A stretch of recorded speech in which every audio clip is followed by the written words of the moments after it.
We begin today the Gemara at the bottom of Daf Yud Gimel and with Beis, the last line. So the Gemara continues with the discussion we had regarding a situation where we have a woman that is pregnant and we don't know who she's pregnant from. What happened? So the Gemara brings the following story. Ahu Aras Varusasai. There was a Aras and Arusa, meaning that they're married, but only the first stage of marriage. That's what Edison means. The Asal Kamed Rav Yosef. And they came in front of Rav Yosef, and it turns out that she's pregnant now. The question is, from whom? So she says, Minei, I'm pregnant from my husband. So even though this is a time when they're not supposed to be living together yet, it's not yet the full stage of marriage, what she says, but it's from him. And Vahu Omar, and then he also agrees and he admits and he says, yeah, it's true, in Minoi, yeah, it's with me.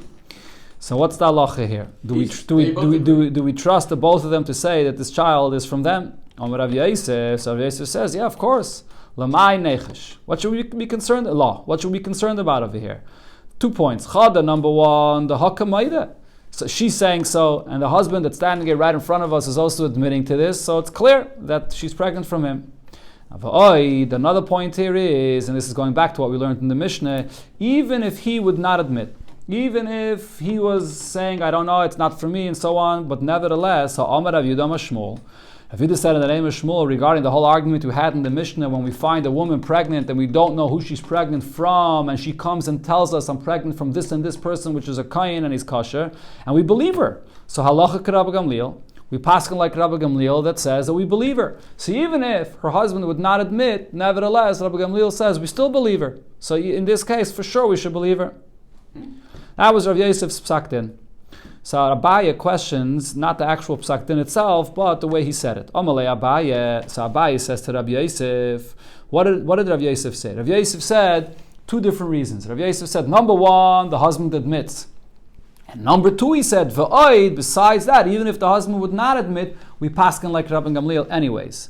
But the question is, Ubaha, in this case, Kiloi Maida, if the husband would not be admitting, Machshe Rabbi Gamliel, would Rabbi Gamliel say that we can trust the woman and the baby that she's pregnant with would be kosher, or that she would be kosher?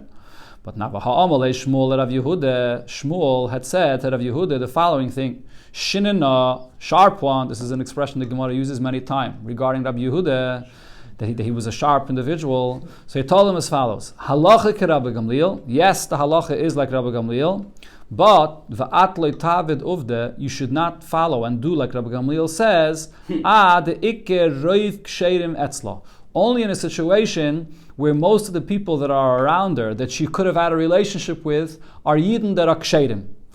So we had before in the Gemara discussed this. For example, you have a person that she had a relation with somebody inside the city, and in the city it's a place where most people are Yidden there that are kosher, or she could have had a relation with somebody outside of the city, in a place where it's most psulim. That was the example before.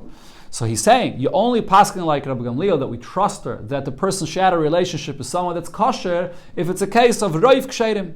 Now, it says the Gemara, V'hacha. What are we speaking about over here? We're not speaking about a single woman. In the Mishnah, the halacha of Rabbi Gamliel and Rabbi Yeshua that we learned before, we're speaking about a single woman. But over here, we're speaking about a woman that's already married. She's an Eishes Ish. She's an Arusa. If so, Roiv Psulim Etzla. Anybody other than her husband are all people that are apostle. If she would have had a relationship with anybody other than her husband, she's an Eishes Ish and the child would be a Mamzer.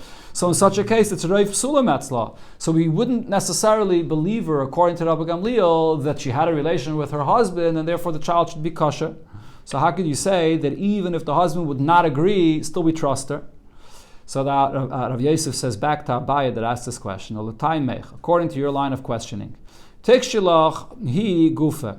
Really ask yourself about this itself, this statement that you brought before in the name of Shmuel. What did Shmuel say? Shmuel says the halacha is like a Rabbi Gamliel, but we don't follow what he said. Halacha, we paskin like Rabbi Gamliel, but v'at loy tavid uvda. But don't always follow what he said. Only follow what he said in a case where it's reiv kshedim.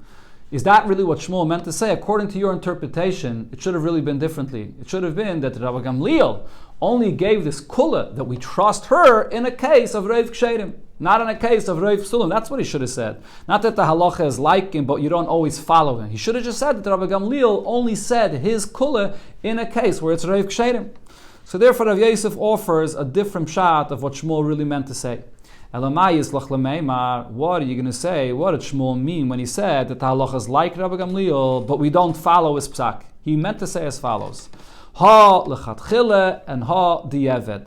That there's a difference if it's a case of lechatchila or it's a case of b'di'eved. As Rashi explains, lechatchila means what happens if a kohen comes to us and it's before the fact. He asks us, could I marry this woman or not? We know she had a relation with someone and we don't know who that is. And if she had a relation with someone that's puzzle, she's not allowed to marry a kohen. So before the fact, the kohen is coming and asking the bezdin, am I allowed to marry this woman? So for this we're going to say, only marry her if you know that the place that she was in and she had a relation with somebody, it's reiv kshedim. And b'di'eved, but once it's after the fact and the kohen got married to this woman, and there was a doubt about this woman, whether she's allowed to marry the kohen, after the fact, we're going to either way trust her that the one she had a relationship with was kosher, and therefore she's allowed to marry the kohen. So basically, lechatchila, we're going to be machmer and not paskin like Rabbi Gamliel. But b'di'eved, once she got married to this kohen, will be mekel. That's what Shmuel meant to say. So if so, says Rav Yosef, over here in this case, what are we speaking about? We're speaking about an aris and an arusa. This woman is already married to her husband. So v'hanami kidiyevedomi. Over here, when we have this aris and arusa after the first stage of marriage, and all of a sudden she's pregnant, and now the question is from whom? So this is a situation which we refer to as b'di'eved. It's after the fact. They're already a neishes ish. If you're going to say that she was pregnant from someone else, so then she's not going to be allowed to remain married to her husband. You're going to force her to leave her husband because you're going to say, look, she's an neishes ish. She had a relation with someone else. She has to leave her husband. So this is considered to be a case of b'di'eved after the fact that she's already married, and therefore we allow her to stay married to her husband. Okay, that's the story, and this is the conclusion of this story. You don't want to make her mamzer.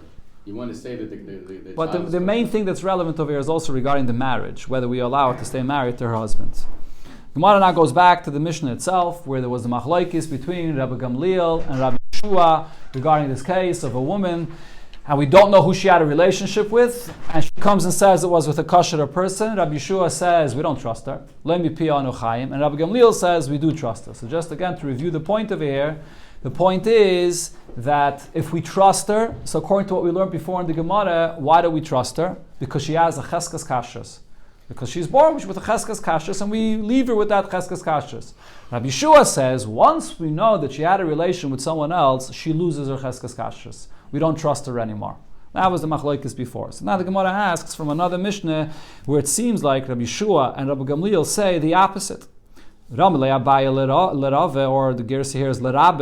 Abaya asked Rabbes for the following: Mi Omer Rabbi Yeshua ein amenes. Did Rabbi Yeshua say that when there's a doubt here about who she had a relation with, so she's not believed, we don't trust the cheskas kashrus? But v'raminu, I'll ask you from another Mishnah where it says as follows: Hey, Rabbi Yeshua and Rabbi Yehuda ben Beseida.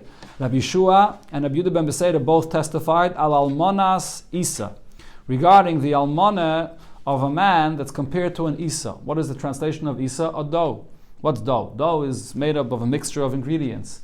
So Isa means an individual where there's a mixture, meaning that there's a doubt about his identity. What's the doubt about his identity? So Rashi says we're talking about a case of a woman that was married to a man, and possibly this man was a cholol. A cholol is a pasla kain. How does one become a cholol? If his mother was a grusha, she was divorced, and she got married to a kohen, she's not allowed to marry a kohen, so then the child that's born is a cholol. But the case over here is that it's not clear if his mother was a grusha or not. Could be she was a grusha, could be not. As Rashi explains, it could be a situation where her mother, where his mother that is, got a get from her husband, but the get was thrown to her in such a way that it wasn't clear if she got divorced or not. And we learned about this a few times. Code of law. It wasn't clear if she was divorced or not. And then her husband died. So now maybe the mother of this kohen was a grusha. Maybe this mother of this kohen was an almana. The husband then passed away. So the point is now that the child that's born is a suffik cholol. He might be a kosher kohen, he might not be a kosher kohen. This woman was married to this suffik cholol, which the Gemara calls an isa, like a dough, which is mixed, which is a suffik. Now, what's the halacha of a woman that gets married to a cholol? She can't get married to any other kohen. Once she married a cholol, that passes her from getting married to any kohen. Now that she's married to this isa, to this suffik cholol, the question is, does she lose her status of kashrus or not? Could she not go after this and marry a kohen or not? So what does Rabbi Shua say about this? Rabbi Shua says, yes, even though she married a person that there's a suffix that she could have become possible through marrying him, but we rely on her cheskes kashrus and she remains kosher to marry a kohen. So this is a contradiction to what Rabbi Shua says here. In our mission, Rabbi Shua says that when there's a suffix about a woman who she had a relationship with, we don't rely on her cheskes kashrus. We don't trust her to come and say, I had a relation with a kosher person. And here Rabbi Shua is saying that we do rely on the cheskes kashrus, and there's a suffix who she had a relation with, and she's kosher to a kohen. Amalei, so the Gemara answers, Hachi Ashta. So Rabbi answered, how could you compare our case to the case there? Hasam, over there, which actually refers to the Mishnah over there when she got married to this individual, and there's a suffix if he's a chalal or not. Isha nisis. Over there she got married to this person. So a woman that gets married by dekes v'nisis. Before she gets married, she investigates to find out who this is. Is he kosher? Is he not? And she only gets married after she figures out that he's actually kosher. So the reason there we rely on cheskes kashrus is because we rely on the fact that she probably investigated the matter and she knew that this person is kosher. But over here, what are we speaking about? This woman did not get married to this person. She was mezana. She went and had a relation with someone. So isha mezana, b'dekes mezana. Rabbi Yeshua says a woman that goes and is mezana, if she's just having a relation with someone, not marriage. So over here, could we rely on the fact that she investigated this matter before, and only then did she go and have a relation with this man? We can't rely on that. So therefore, if she says that the man was kosher, there's not enough grounds to rely on that. And therefore we don't rely on our cheskes kashrus. It's not the same thing. Amar Rava said about this contradiction we just spoke about, in Rabbi Shua's opinion. So he says, the Rabbi Shua kashya. You just discussed there the contradiction of Rabbi Shua's opinion. But Rabbi Gamliel like kashya. But a contradiction that there is also here in Rabbi Gamliel's opinion, that's not a question to you.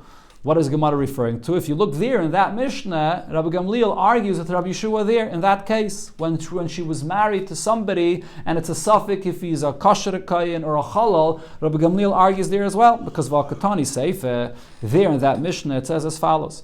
Amalem Rabbi Gamliel says to Rabbi Yeshua, Kibalnu eduschem, we accept this testimony that you heard from your Rebbes, that in this case, the woman that married this person that's a suffix, that she'll still be kosher. Avol manase, what should we do that we don't follow this testimony? We follow Rabbi Yochanan ben Zakkai's opinion. Shahare Gazer Rabbi Yochanan ben Zakkai. Rabbi Yochanan ben Zakkai decreed Shalei lahoishev bezdin al kach, that we're not going to sit down at bezdin to follow and accept this psak din. Why? Shakayanim sheimlim lechem lerachek. The kayanim were very stringent with themselves. They were very careful who they married, and therefore kayanim, they're only going to listen to you if you're going to be stringent on this matter and say to distance a woman like this that there's a doubt about her. They're not going to listen to you if you're going to come and say that in this case of a suffix you're allowed to marry this woman. So what do we see here of what Rabbi Gamliel says? Rabbi Gamliel holds that in such a case where a woman got married to a Isa, to a person that might have been a chalal, that passes her from getting married to a kohen, so she loses her cheskes kashrus. L'rachik, we're going to be stringent and she loses her cheskes kashrus. So this is a contradiction to what Rabbi Gamliel said in our Mishnah. Rabbi Gamliel says a woman that has a relation with someone and we don't know who it is, we do trust her to say that it was a kosher person. Why? We rely on or pregnant, and we rely on her cheskes kashrus. So this is a contradiction in Rabbi Gamliel's opinion as well. So what's the answer to this? So Rava gives a different answer, both for the contradiction in Rabbi Gamliel's opinion and for the contradiction in Rabbi Yeshua's opinion. So Rava says as follows: the Rabbi Gamliel like kasha, the contradiction you have in Rabbi Gamliel's opinion is not a contradiction for the following reason. Hasam body over there, which actually refers to our Mishnah. When we ask her, who did you have a relationship with? She comes and says it was a kosher man. She has no doubts about this. She's a body. So since she's a body, so her cheskas kashrus together with the body is very strong. So therefore we trust her that it's a kosher man. But over here, the case when she married this person, which is the Isa, which it's not clear who his mother was. Was his mother a grusha? Was she not a grusha? So Shema, so he himself, or she herself rather, doesn't know who the husband is. So therefore, you just want to rely on her cheskas kashrus alone without her tying his body. You can't rely just on her cheskas kashrus. That's why over here Rabbi Gamliel was more stringent.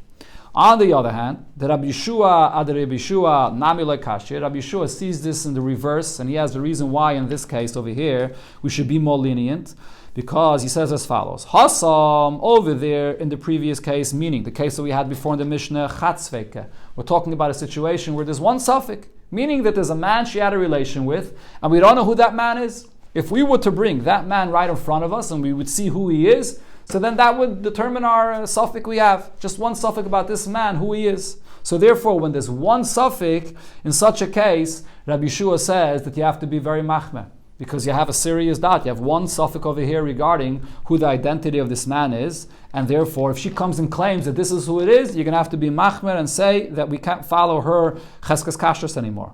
But hacha, over here in the case of almanas iseh, Trei Sveiki. Over here, there's two. No, the Gemara does not say Svek Sveike. Hacha, Trei Sveiki. Over here, you have two Sveikis. What is the meaning of two Sveikis? So there's two Pshatim in Rashi. One Pshat in Rashi is the meaning of the words of the Gemara Trei Sveiki means that even if we bring the husband of this wife in front of us, it's not going to answer our suffix. We're going to bring this husband, and regarding this husband, we have a suffix: is he a kosher kayin or is he a halal? Then what are we going to have to do? We're going to have to go to the mother, a generation up. We're going to have to bring the mother and figure out what happened to the mother. When that mother got a get from the previous husband, was it a good get, and therefore now the child will be a halal? Was it not a good get, and therefore the child will not be a halal? So it's sort of a secondary suffix. The point is that this suffix is not as strong as a suffix because you have one suffix about this person, and then you have to go back up to the mother to look at the mother, who the mother was. And therefore this is called the case of Trei Sveiki, and therefore in such a case, Rabbi Yeshua says that we will rely on the cheskes kashrus of the woman when it's Trei Sveiki. That's one pshat in Rashi. It's a little bit of a different, it's a little bit of a difficult pshat to understand, because really, in both cases, there's just one suffix. In our case, it's a suffix who the man is that she had a relationship with, and over there the suffix is about the mother, whether the mother was a grusha or the mother was an almana. So in both cases, it's really just one suffix. But the Gemara uses the term treis sveiki. Why does the Gemara use the expression of treis sveiki? So there's a second pshat in Rashi here. Without getting too much into the weeds over here, the second pshat of Rashi is basically says the case over here is that there's actually two sveikis. Because not only is there a suffix regarding this husband, whether the mother got a get or not, but there's also a second suffix. This child, who is actually his mother? It's a case where we're not even sure who the mother is. Because what happened was, when the mother got divorced, what are you supposed to do usually by a divorce? You're supposed to wait 3 months until you get remarried. So it should be clear who the child is born from. But over here, she did not wait 3 months between the get and the second marriage. And therefore, the child that's born might be from the previous marriage. If the child's from the previous marriage, so then he's not a child from a mother that was divorced. He's a kosher child. And if it's a child that's from the second marriage, so then he could be a child from a woman that's divorced. And then there's another suffix. Besides that, we don't even know if his mother was ever divorced. Could be that get never took effect. So Rashi says this pshat fits actually with the term isa. Isa means a dough which is mixed with a lot of ingredients. So too the case over here that we're speaking about is a husband that is more than just one suffix. There's a few sveikis that are involved over here. So therefore, because the psul in this person, there's few sveikis, so we're more makel in this case, and we rely on the cheskes kashrus. That's the second pshat of Rashi. Now the Gemara concludes here the difference between Rabbi Gamliel and Rabbi Yeshua. They're two on totally opposite sides from the spectrum here. Hilkach, so it comes out as follows. Rabbi Gamliel, according to Rabbi Gamliel, olim lei body. For him, he very strongly relies on the body, the definite claim of the woman. Olim means strong. To the point that even in a case where it's just one suffix, meaning that it's a very strong suffix, nami machshe. Nevertheless, we rely on her tiniest body, of course, together with the cheskes kashrus, to kasher her. On the other hand, vikil lei shema. If what she's saying is that she has no idea, so then this is something which is very weak to him because she doesn't know. So therefore we say that philip is svek, even if there's a double doubt here, meaning that the suffix is a very big suffix in the sense that there's two svekis. So it's not such a big psul, but nevertheless, because she only has a tiny shema, we're not going to rely on the cheskes kashrus. So therefore, nami pasal, she's going to be pasal as well. On the other hand, Rabbi Yeshua, according to Rabbi Yeshua, his approach is mamish the reverse. According to his opinion, when you have a situation where there's just one suffix about the kashrus of this husband here, so because it's just one suffix, this is a very strong suffix. It's a serious suffix. Body, and therefore, even if she's coming and telling us a tainas body, nevertheless, nami pasul. She's still going to be pasul. But on the other hand, the kile sveke, in a case where there's a double suffix, this double suffix is considered to be such a weak suffix in his mind that even if she only has a tainas shema, even if she's only saying a doubtful taina, that she's herself not sure about this, nami machsher. Nevertheless, because the whole suffix in the first place is a lighter suffix, or it's a sveke, so therefore in such a case, she will be kosher.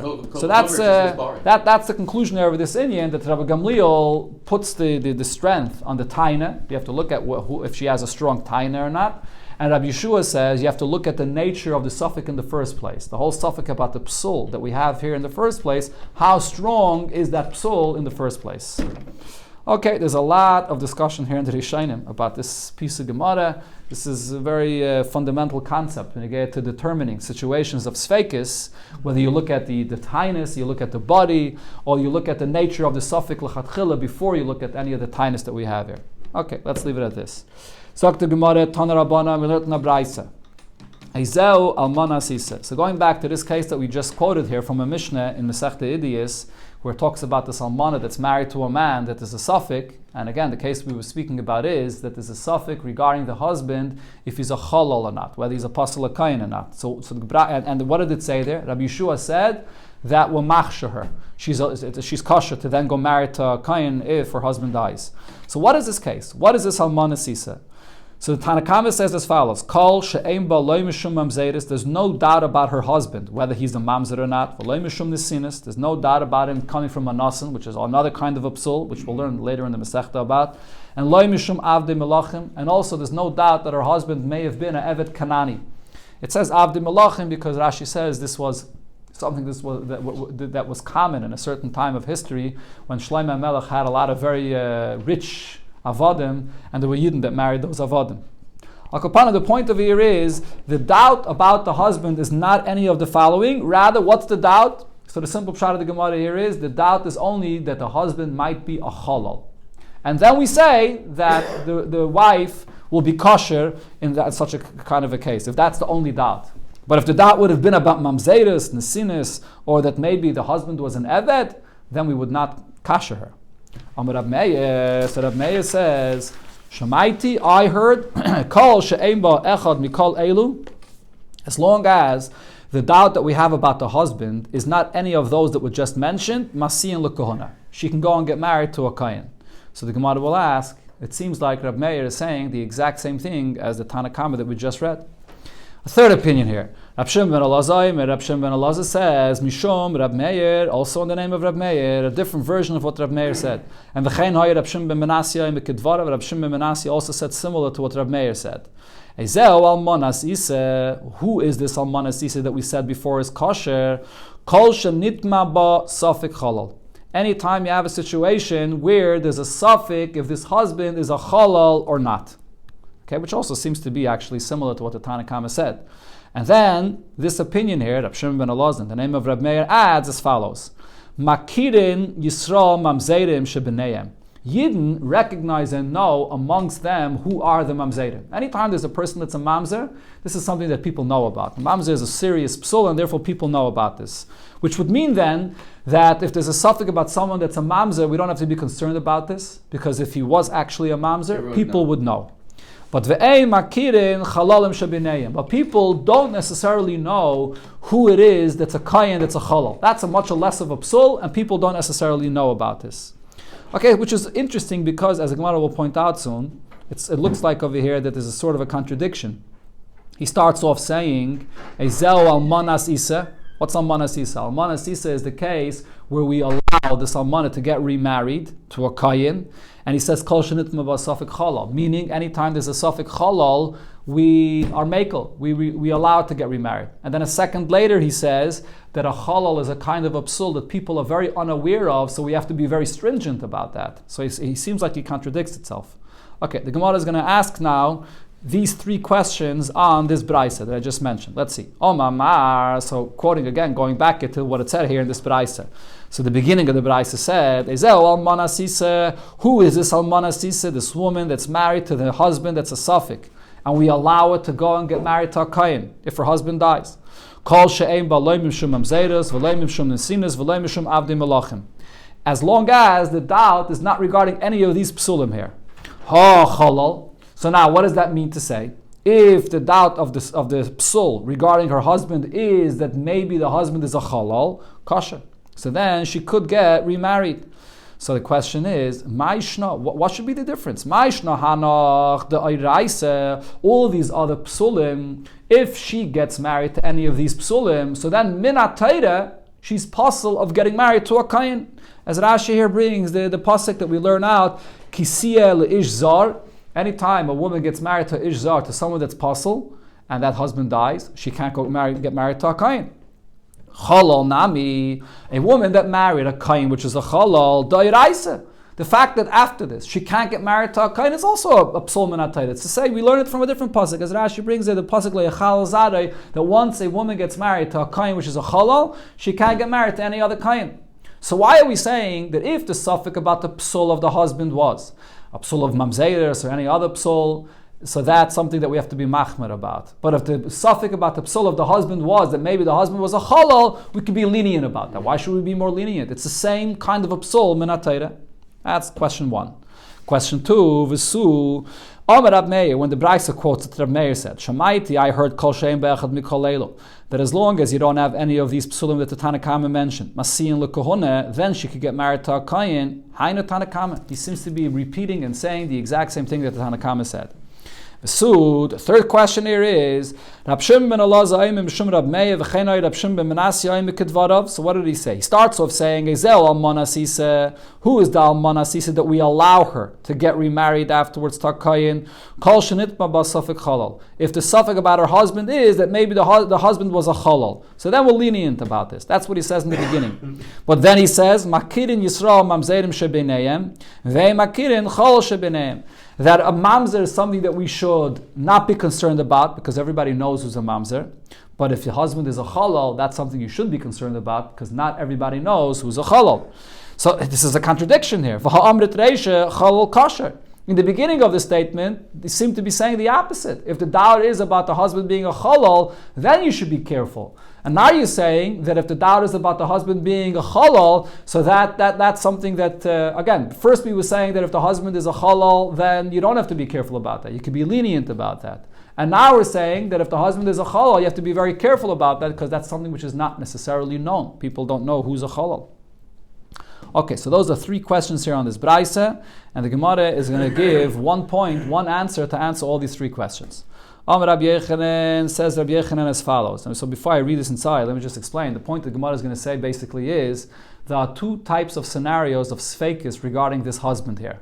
One is what we were discussing till now. When you have this husband, and we know who he is, and we know who the mother is, and there's a suffix, we don't know if his mother was a grusha or if his mother was an almana, so we're not sure if he's a chalal or not. That's the case that we were speaking about till now.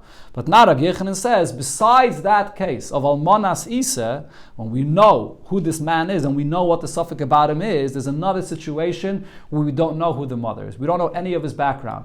And the doubt that we have about this person is actually based on something else. What is it based on? So the Gemara says as follows. Rabbi Yechanan says, Mamzer tseveyach. In a situation where you have a person and we're not sure about his yichus, we don't know about his lineage, is he kosher, is he not? And when you tell him that he's a mamzer, tseveyach, he protests and screams at you, me, I'm a mamzer? How can you call me a mamzer? And v'chalal shaisik. And when you tell this individual, you're a chalal. So then he's quiet, he doesn't respond. So if a person's quiet, when you tell him he's a chalal, what does it seem like? He's admitting, he's a shtikikaidah, exactly. He's admitting that he's a chalal. This is really the case in the Braisa, which is the difference between the Tanakama and the second opinion of Rab Meir and the third opinion in the name of Rab Meir. That's what this Braisa is all speaking about. And the Gemara explains as follows. Tanakama Savar, the Tanakama's opinion is as follows. Kol Pasul, the Karile, any time if there's a situation that you name a person, you tell him you are puzzle, you're a mamzer, you're a nasin, you tell him that he's a puzzle. And v'shasik, and he's quiet, puzzle. Nevertheless, he's going to be puzzle.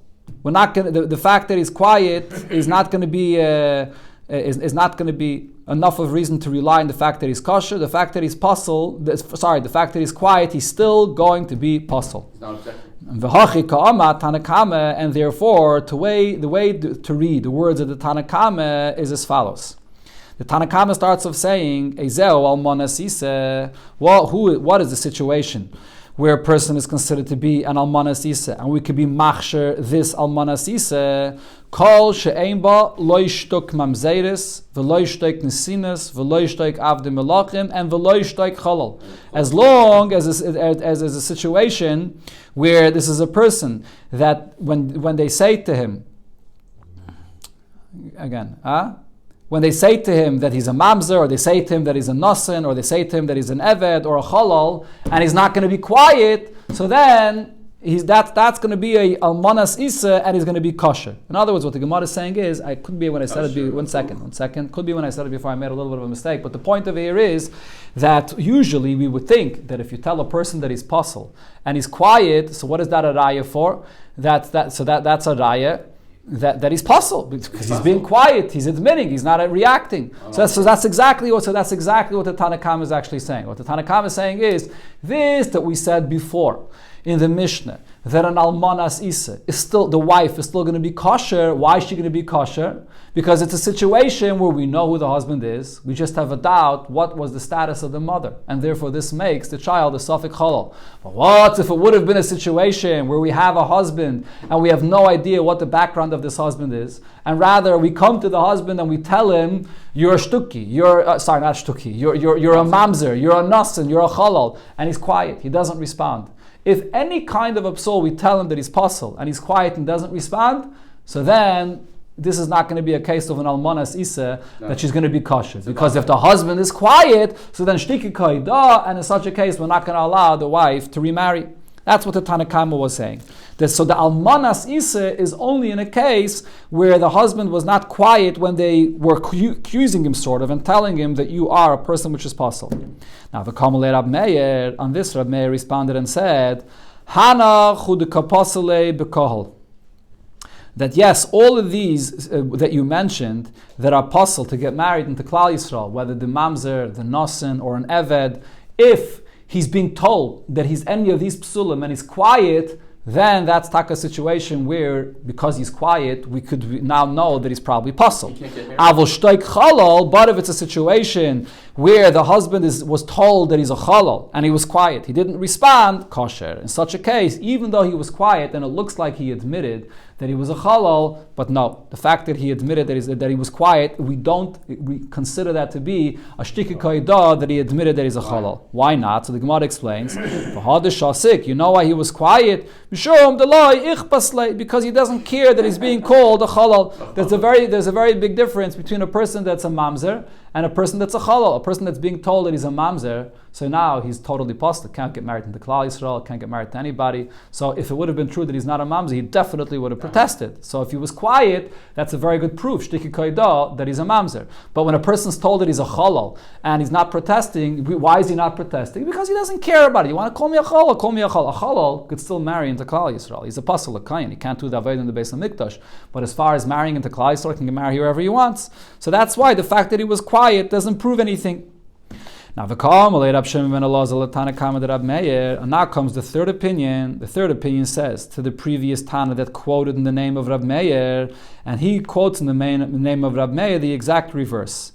Ishmielach, if you heard the machshir Rab Meir b'shtike, that there's a certain case where Rab Meir says that when the husband was accused of being a person that's puzzled and he was quiet, so you heard that Rab Meir says that he would still be kosher.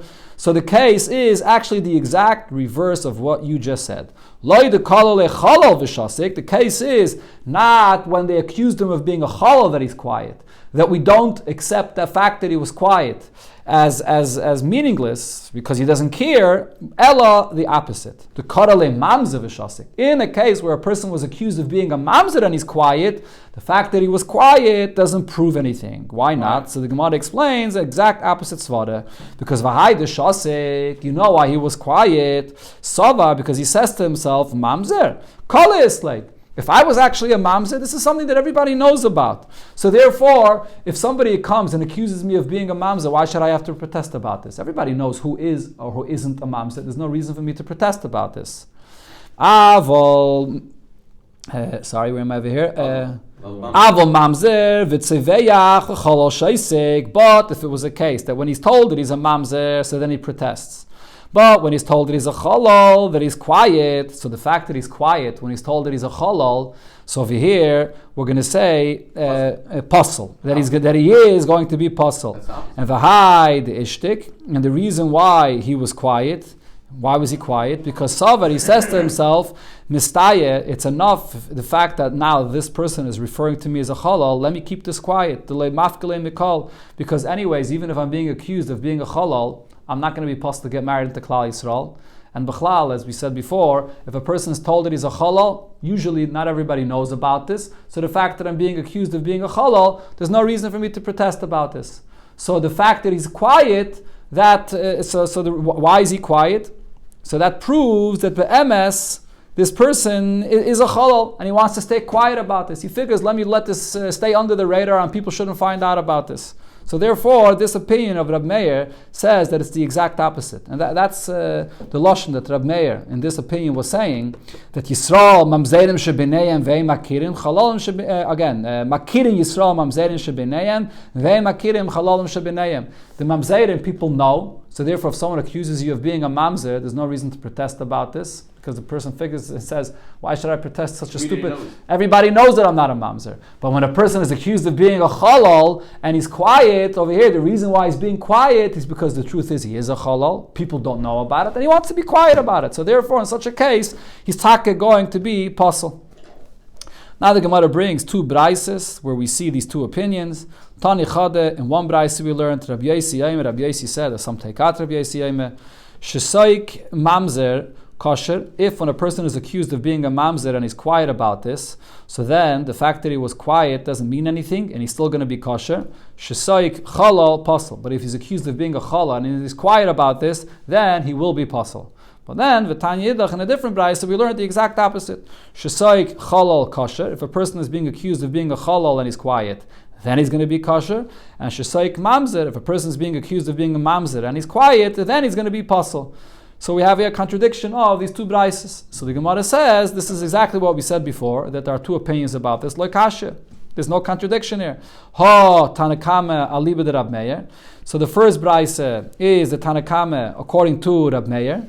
Is it the first braise or the second braise? The Tanakama according to Rab Meir that says that when a person is accused of being a mamzer, so then he should definitely protest for this because he's going to be pasul akal. He's going to be pasul. And when a person is accused of being a chalal, so then there's no reason for him to protest because he says, anyways, I'm not going to be pasul. And Rab Shimon ben Elazar, I'll leave it to Rab Meir. And then you have the second opinion of the Rab Shimon ben Elazar according to Rab Meir that says the opposite. When I'm accused of being a mamzer, there's no reason for me to protest because everybody knows about this. When I'm accused of being a chalal, I better be quiet and let it go under the radar. No one should find out about it because people usually don't know about such a thing. So those are two opinions about this.